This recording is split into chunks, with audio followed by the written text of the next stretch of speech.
WGEM Sports. The time has come. It is do or die season. Win or out. And tonight our softball teams were fighting to make it past regionals. We're going to start this regional championship Friday with the Lady Raiders as they welcome Buffalo Tri-City to the backyard for another regional title game. QND led 1-0, but Morgan Zanger has the juice for a little RBI single. That single would then lead to a double. Here's Alyssa Lay in the bottom of the fifth. She sends this ball bouncing to the outfield, which buys Bunty plenty of time to cross home for the RBI double. Singles, doubles, they're all great, but this is the money ball. Lauren Miller with the 2-run homer. Clutch play at a clutch time. And this is who ices home the game. No one other than Caitlin Bunty, of course. Another classic Bunty Zanger out is going to seal the deal. And once again, Lady Raiders are regional champs after taking down Buffalo Tri-City 5-1. A huge win. Tri-City is one of our rivals. We have about 3 of them that we talk about every year, and Tri-City is right up there at the top. So it feels huge to win against them my senior year for a regional championship. Really excited. I'm so glad that we were able to do this, 4 years in a row. So it was just great to be with my team and win our last game at the backyard.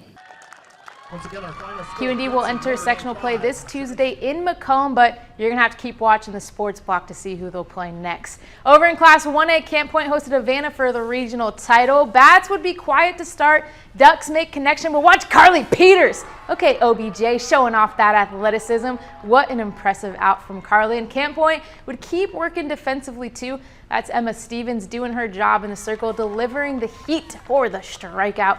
But Havana's offense would start to turn it on, including this little 2-run homer, and there is no catching that one. That is gone. The Ducks starting to build their lead. Unfortunately, that momentum would be too much for the Panthers to slow down. They end their season to Havana tonight. During the regional championship frenzy, it was a fight for a 1A regional title between 2 familiar teams. Liberty looking to top Pleasant Hill for the first time in 4 years. Scored was tied up at 1 for most of the game, which happens when you have killer pitchers like Ava Wombles. She keeps it tied at 1. This is when the winds shifted though. Bottom of the 6th, Eagles have 2 runners on, but Ada Little says no ma'am. 2 outs on the board now for Liberty, but a little pressure didn't stop Camden Orman. This hit brings home not 1 runner for the lead, but 2 runners are going to cross home to put the Eagles up 2 heading into the 7th inning. And here is the play that sealed the deal for the Eagles. Pleasant Hill working to keep their season alive, but Ava Hemming connects with Obert at first. And that is game. Liberty takes the regional title over Pleasant Hill 3-1. A score coach BJ Fessler shares is extra special to his team.